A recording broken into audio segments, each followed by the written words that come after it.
Ahead of close playtests for Battlefield Labs over the next coming weeks, Battlefield released their first community update called the Class System Part 1. In this community update, they detail what they want to see the next Battlefield title have for their class system, where they break it down into customizable and class defined. And I don't think the community received it very well. Let's talk about it. The first thing that they talk about that a lot of players probably stopped reading afterwards is the weapon loadouts. Fully customizable weapon loadouts allow you the freedom to play the way you want. Play the strengths of your class by using your signature weapons or easily switch to any other weapon to meet the need of your squad. That's right, you can be recon running around with an AR, or you could be an assault player with a med pack running around with a sniper rifle. It's okay, go ahead and use whatever you want. That makes me go, what's the point of having classes? And as I kept reading this post, it made me feel like the way 2042 is right now is what they see for the next Battlefield title. If you guys remember, 2042 did not release with the classes that it has now. They actually added classes in a later update, and what it launched with was heroes. That's right, it was a hero shooter because that was the hot thing whenever the devs made it. So people are like, let's make it a hero shooter. When classic Battlefield gamers are going to tell you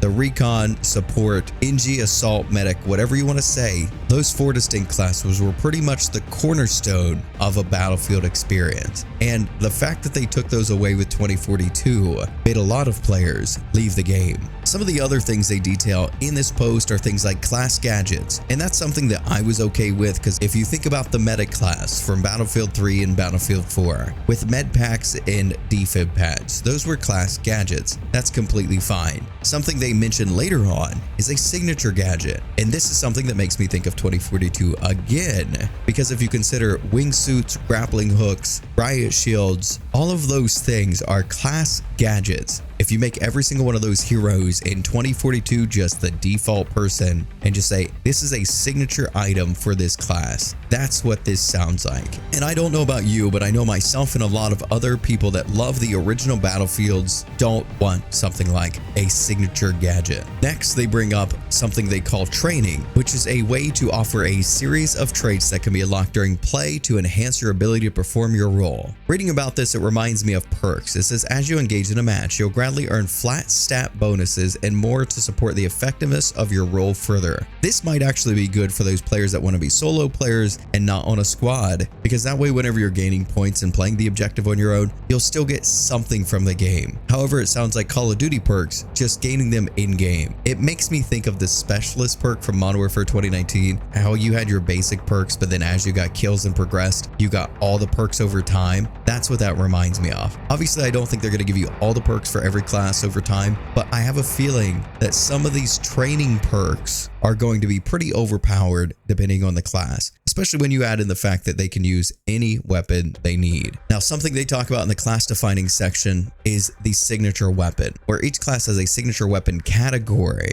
tied to their class identity, which when used enhances their role on the battlefield. For example, a recon will be able to hold their breath longer while using a sniper rifle than an assault player using a sniper rifle. This, along with the weapon loadout system, makes me think of the times whenever, say, it's you and your friend dies and say they were a medic, so you pick up their kit, revive them, and now you're the medic and they're the recon or whatever class you were. I want to know what happens whenever you swap. Do I swap a weapon or do I swap a class? Hopefully I swap the class, because that's another one of those core Battlefield experiences that I think players are wanting in this next title. Another thing they talk about is throwables. By the sounds of it, throwables will be locked to a specific class, prioritizing enabling each class to effectively fulfill its role by providing tailored throwables. This makes me think maybe the recon's gonna have a smoke grenade, and also the support player is gonna have a smoke grenade, but assault doesn't get that. Assault's gonna get a flashbang or a concussion grenade, and then maybe the engineer and support will get the AT grenade, and the assault and the recon will get the frag grenade. This is one of those things that I thought having universal throwables allowed players to tailor their class enough to feel different and not have to have signature weapons or signature gadgets or signature traits. That's something I think they could have brought over from classic Battlefield. Let me choose my throwables, and that's all I need to kind of tailor my experience class and help out my team to the best of my abilities. Another thing they talk about is the signature trait. So with signature traits, it talks about providing passive bonuses tailored to optimize your role on the battlefield. One of the examples they give is a recon player that automatically spots enemies while aiming down sights, encouraging the use of weapons that complement this specialization. If you're using a signature weapon, you might get that signature trait for that class. And yeah,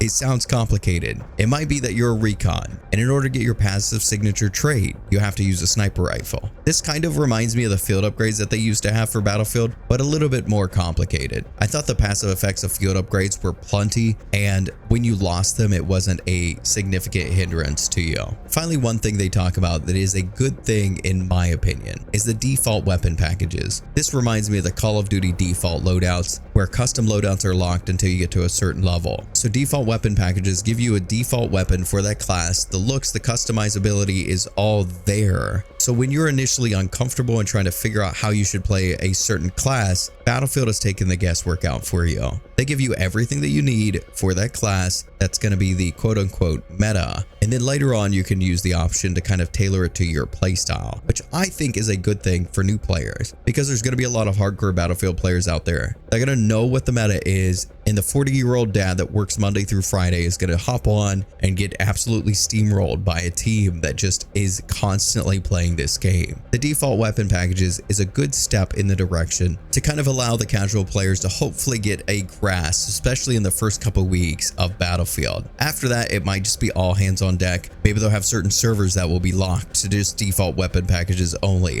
especially if they have a custom server browser. If you take a look at 2042, there's a ton of custom modes that you can join.